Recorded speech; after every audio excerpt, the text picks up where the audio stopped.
Hello students, welcome to the lecture on branch accounts, and after the lecture we will be able to learn the following objectives. Explain the dependent branch, describe the stock and debtors method, define the debtor system, explain the final account system, discuss about the independent branch, explain the foreign branches. Let's start with a brief introduction to branch accounts. The large manufacturing and trading concerns operate at different places in the same country as well as in foreign countries through their own establishments for promoting sales and eliminating middlemen. The system of operating at several places through one's own establishments is called branch organization. The parent or the main establishment located at the main place of the activity and which exercises control over the other establishments is called the head office, and the subsidiary establishments located at various places are called the branches. Branch accounting is the practice of handling one's company's financial information by using several independent accounting offices.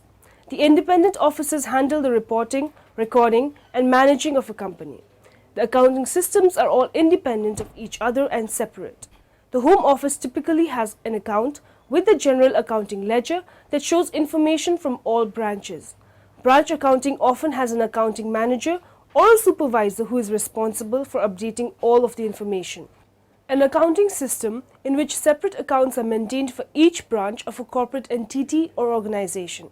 The primary objectives of branch accounting are better accountability and control, since profitability and efficiency can be closely tracked at the branch level. Organizations that have branches in multiple locations may encounter difficulties in optimizing operational efficiencies and control within their various branches.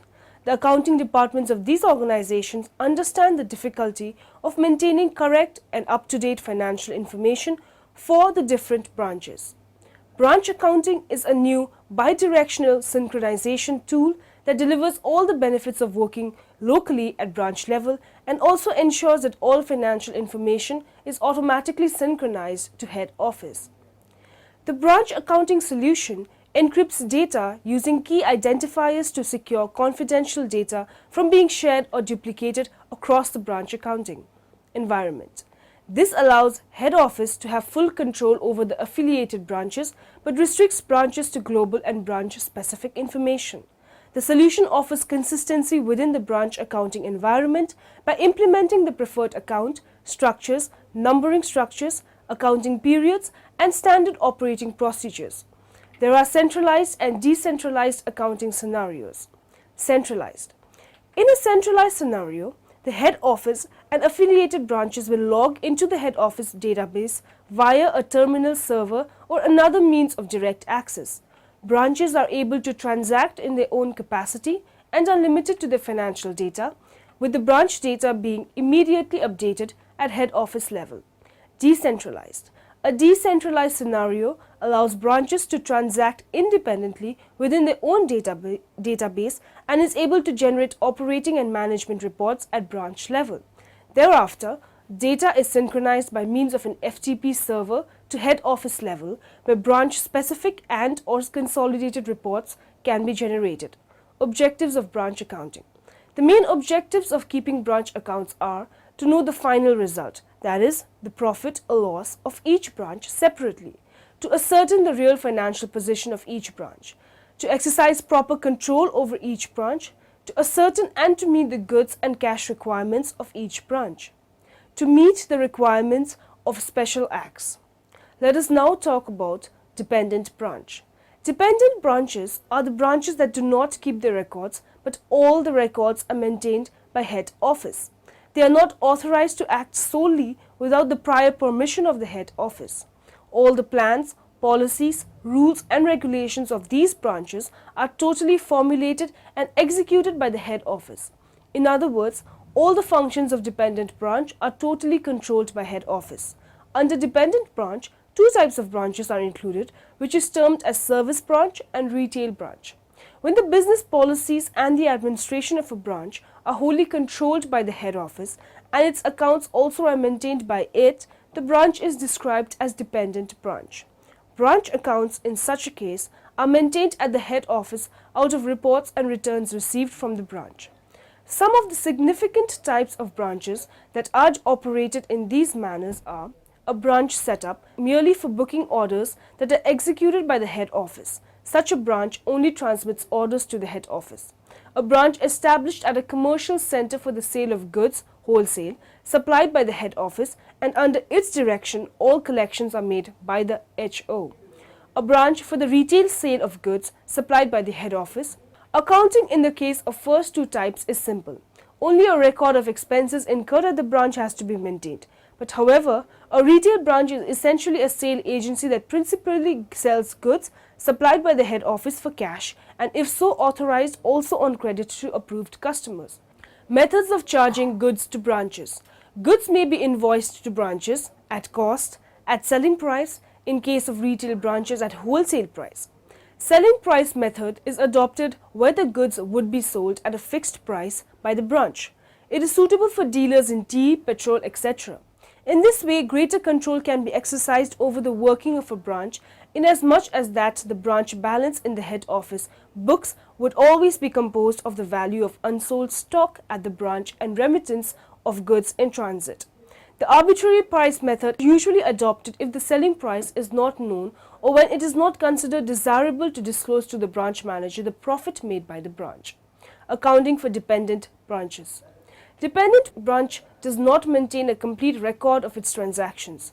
When goods are invoiced at cost, if goods are invoiced to the branch at cost, the trading result of branch can be ascertained by following any of the three methods: debtors method, stock and debtors method, trading and profit and loss account, final accounts method. For finding out the trading results of branch, it is assumed that the branch is an entity separate from the head office. On the basis, a branch account is started in the head office books to which the price of goods or services provided or expenses paid out are debited, and correspondingly the values of benefits and cash received from the branch are credited. Let us now study debtors method. This method of accounting is suitable for small-sized branches. Under this method, a separate branch account is maintained for each branch to compute a profit or loss made by each branch. The opening balance of stock, debtors, if any, petty cash, if any, are debited to the branch account. The cost of goods sent to branch as well as expenses of the branch paid by the head office, example salaries, rent, insurance, etc., are also debited to it. Conversely, amounts remitted by the branch and the cost of goods returned by the branch are credited. At the end of the year, the value of unsold stock, the total of customer balances outstanding, and that of petty cash are brought into the branch account on the credit side, and then the branch account will reveal profit or loss. Debit balance will be the loss suffered by the working of the branch, and vice versa. If the branch is allowed to make small purchases of goods locally as well as incur expenses out of its cash receipts, it will be necessary for the branch to supply to the head office a copy of the cash account showing details of cash collections, disbursements. The head office can also ascertain the profit or loss of a dependent branch by preparing branch trading and profit and loss of a dependent branch by preparing branch trading and profit and loss account at cost. In this method, trading and profit and loss accounts are prepared considering each branch as a separate entity. The main advantage of this method is that it is easy to prepare and understand. It also gives complete information of all transactions which are ignored in the other methods. It should be noted that branch trading and profit and loss account is merely a memorandum account, and therefore the entries made therein do not have double entry effect. All items of memorandum branch trading and profit and loss account are to be converted into cost price if the goods are invoiced to branch at selling price.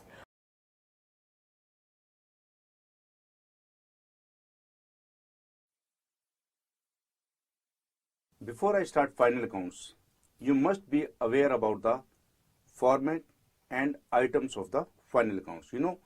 Final accounts have got three parts: trading account, profit and loss account, and balance sheet. Let's talk about trading account. Whenever you write trading account, you should write down trading account for the year ending 31st March 2013. Because in this question, I'm going to take 31st March 2013 as my closing date. So it's always prepared in the T shape. Not always, basically there are different presentation of making trading account, but we will make only and only in T shape. So when you create the T, you will get the two portion, left hand side and right hand side. On left hand side, the column will be particulars, then amount, and on right hand side, particulars and amount. On debit side, first of all, at the top corner, you should write opening stock, because in this trading count, the closing date is 31st March 2013. So opening stock means stock as on 1st April 2012. That will be our opening stock. And then the next item will be two purchases, and then the next item will be two direct expenses. And on credit side, at the top, please write down by sales and then by closing stock. Closing stock means the stock as on 31st March 2013. So in this way, normally you will find that credit side of the trading account will be stronger than debit side. It's not the rule, but generally you will find it.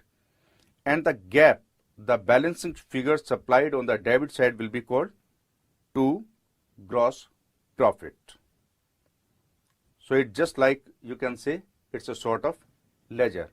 You have to supply one particular amount to the weaker side and you have to make the totals equal, just like you did it in ledger posting.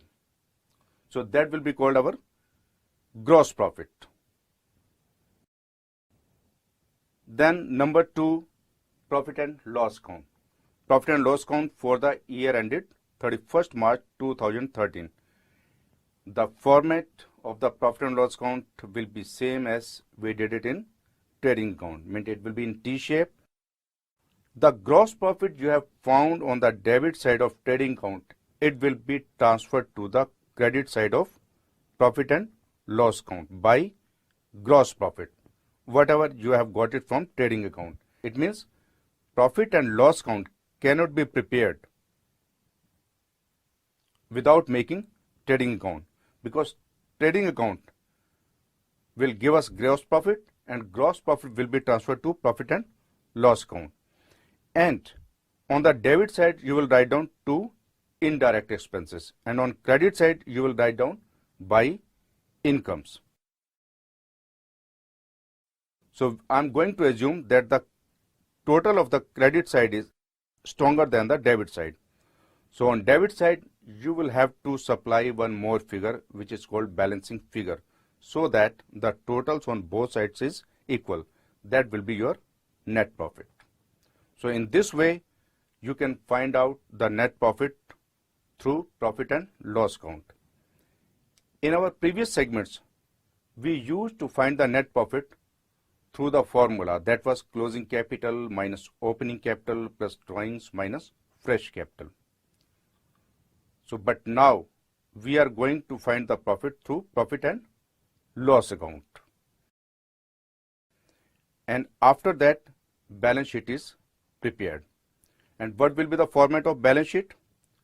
On liability side, first of all, write down capital. The amount of capital should be in the inner column, then add net profit. And whatever you get the total, it will be taken to the outer column of balance sheet in the amount column. And otherwise, you know each and everything about the balance sheet. You have already learnt about it. We shall now look at the independent branch. The branches that can keep their accounts to themselves and sell goods that are sent by the head office, as well as those purchased by them, are known as independent branches. These are the branches which can sell the goods to head office too. They can pay their own expenses and can deposit their collections in their own name in the bank. These branches record separately and independently all the transactions which are even recorded by the head office. When the size of the business is big, it is desirable that the branch maintains complete records of its transactions.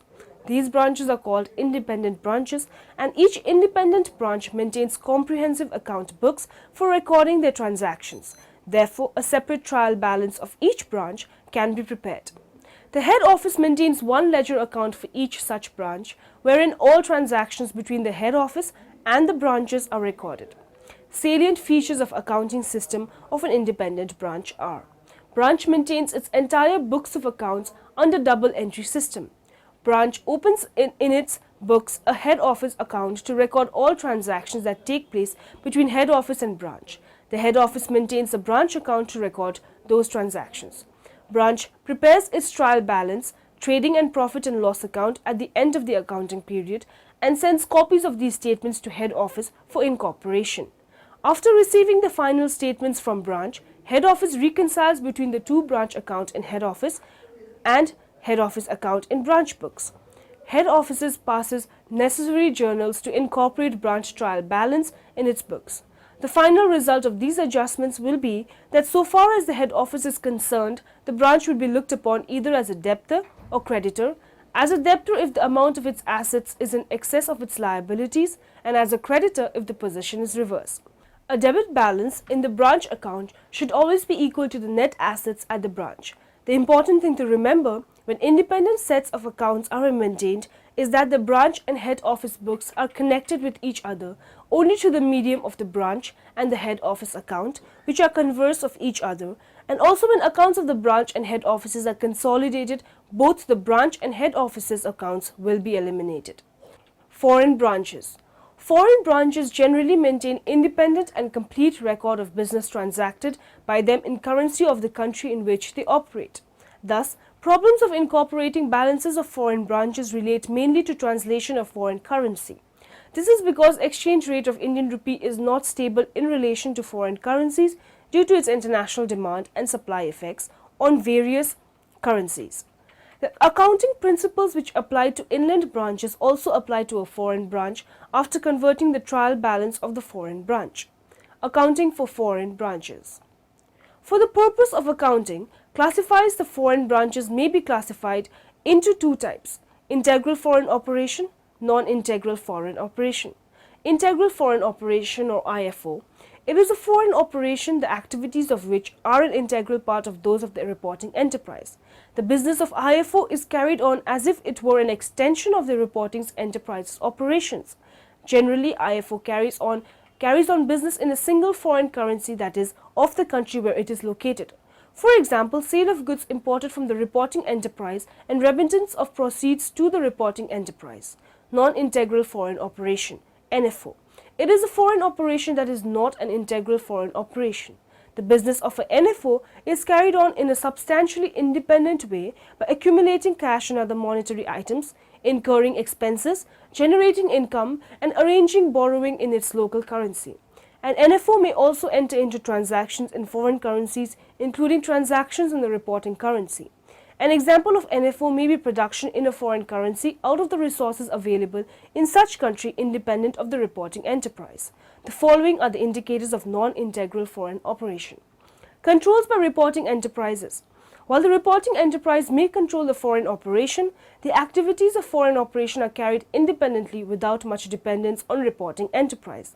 Transactions with the reporting enterprise are not a high proportion of the foreign operations activities.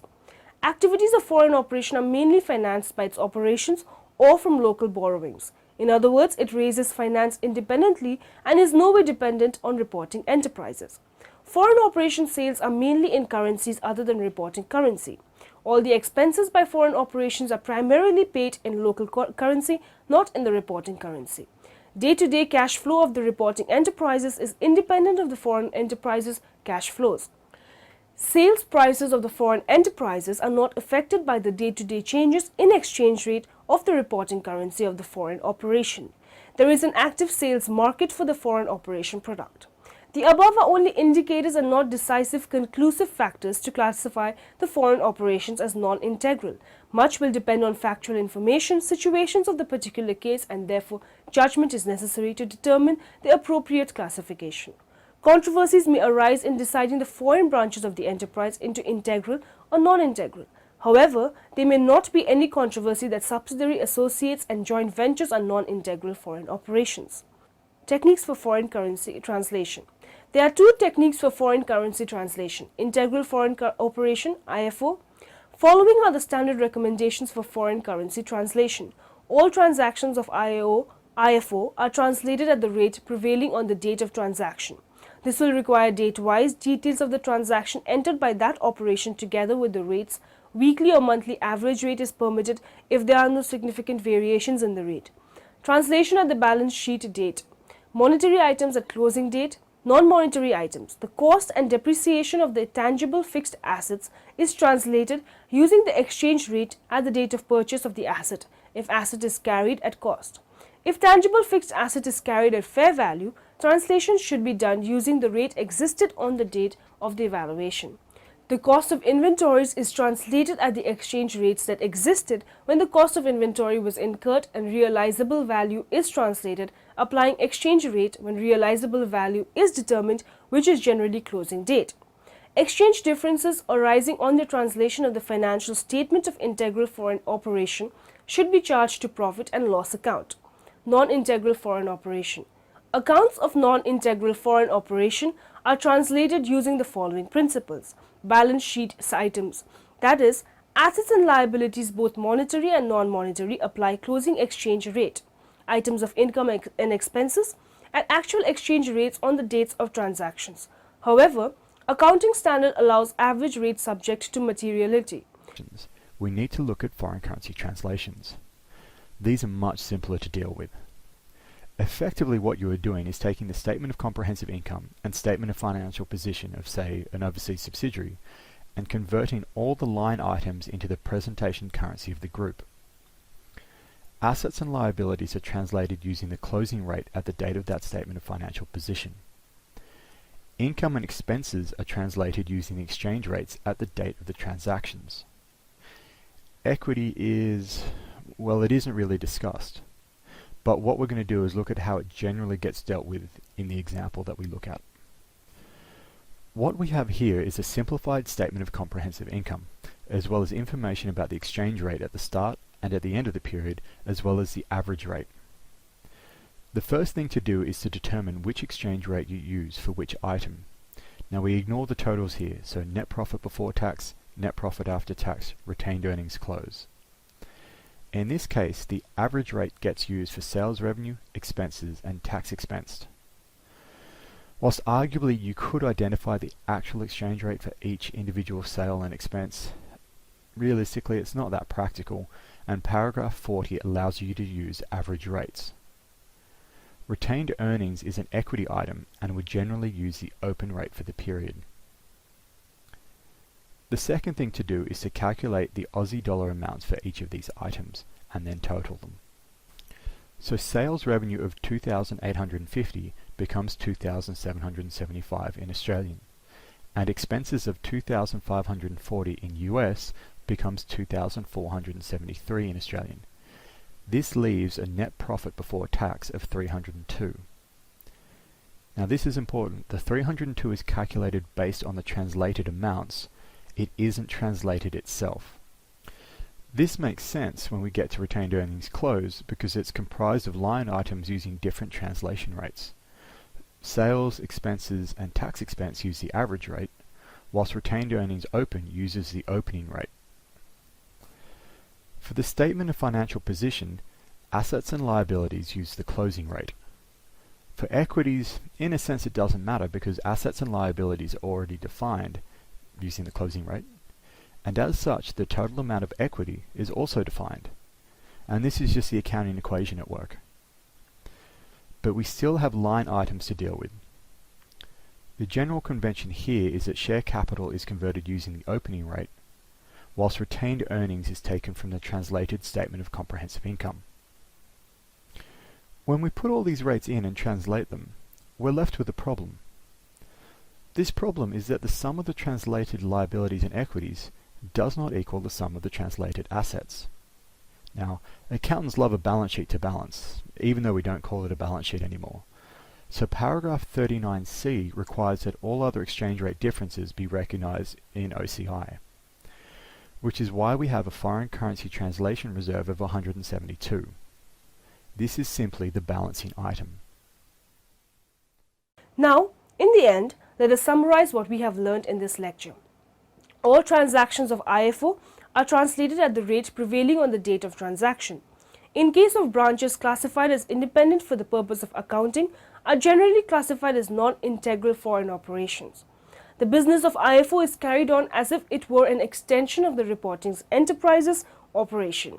Foreign branches generally maintain independent and complete record of business transacted by them in currency of the country in which they operate.